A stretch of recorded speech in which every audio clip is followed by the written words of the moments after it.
Contact confirmed. They're in the trap. Begin phase 3.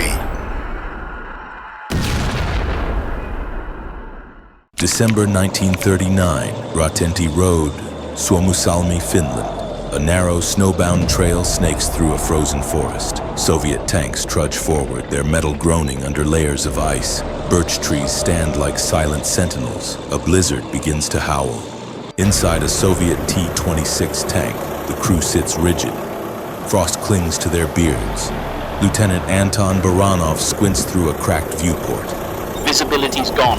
We press on, or we die standing still. Tracks crunch over frozen branches in the distance.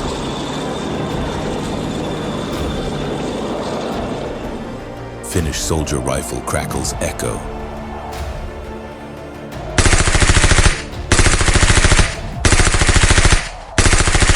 Finnish ambushers everywhere, Comrade Lieutenant. They melt into the trees. A shell slams into the T-26 tank flank. It rocks violently. Flames lick the interior of T-26 tank. We're hit! The engines... Cut to black. Outside, another Soviet tank burns in the snow, its crew charred silhouettes. A column of 50 Soviet tanks snakes through the forest. Engines groan. Frost crackles on barrels. A blizzard rages. The Soviet 44th Rifle Division, reinforced by armor, believed in overwhelming numbers. But Finland's wilderness wasn't made for tanks. Inside a command tank, Major Sokolov reviews maps lit by a dim lantern. Advance at all costs. The village of Suomussalmi must fall. Stalin expects results. Finnish scouts observe silently through binoculars from snow-covered hides. Captain Arne Jutelainen signals his men. They're blind in this snow. Cut the lead tank, and the column dies. Suddenly, boom! A mine explodes beneath the first T-26 tank. Flames erupt. The Soviets scramble. Spread out! Return fire! But there's no target, only falling snow and ghostly trees.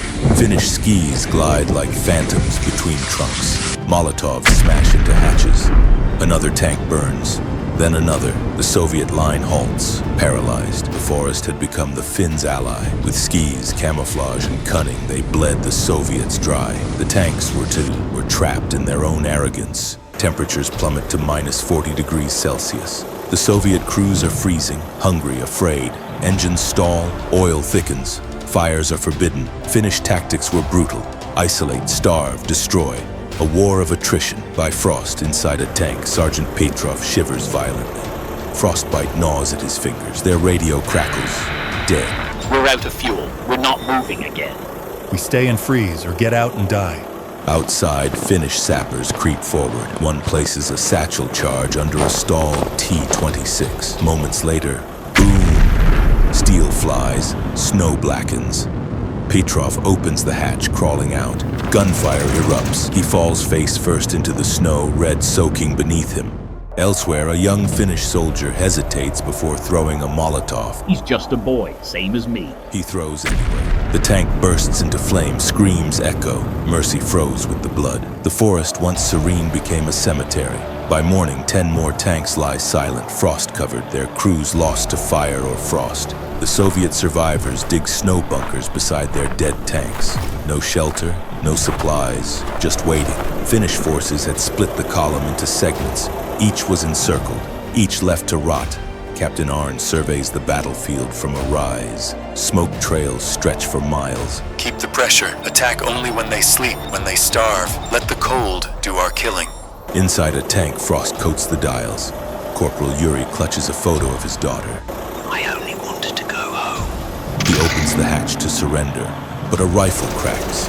He collapses halfway out. The Finns fade again into the trees. Nearby, a tank commander begins to weep, clutching frozen hands. No more men, no more shells. What are we even doing here? For the Soviets, this was no longer war. It was madness. They came as conquerors. Now they were ghosts among trees. The final Soviet convoy attempts escape along the road. Trucks, tanks, men, all strung in a single file along the narrow trail.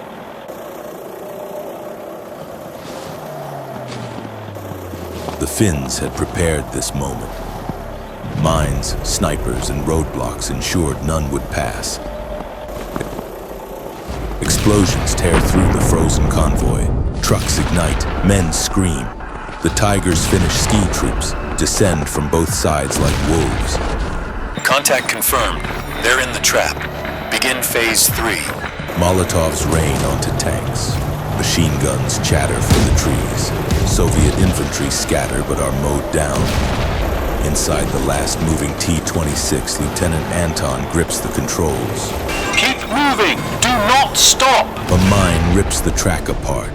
The tank slams sideways. A grenade drops through the open hatch flash. Silence.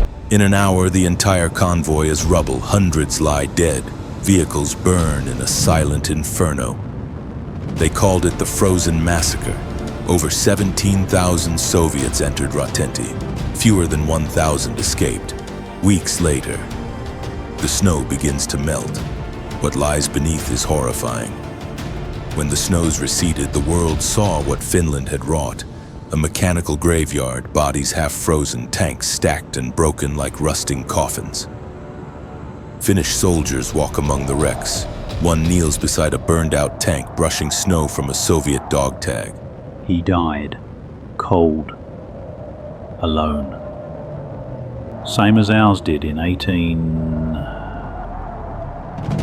Villagers arrive covering the dead, pulling out burnt metal and twisted wreckage. War has no victors, only survivors. Finland survived, but it paid with fire and frost-bitten hands. Dozens of Soviet tanks frozen mid-March. Snow begins to fall again, covering steel bones. Present day. The forest is still. Snow falls gently. A single Soviet tank sits rusting under a birch tree, its turret twisted. The Winter War ended with peace, but the land remembers. In the forests of Suomussalmi, rusted tanks still sleep beneath the snow. A monument to nature's fury and man's arrogance, a Finnish war veteran, now elderly, walks past the wrecks with his grandson. Did you see the tanks back then? I helped burn them. He places his gloved hand on the cold hull. Some were just boys, frozen with their hands still on the wheel. The wind whispers through the trees. The tank creaks as if remembering. In the Winter War, tanks became tombs. Men became myths, and the snow, forever red beneath its white, buried a lesson too cold to forget.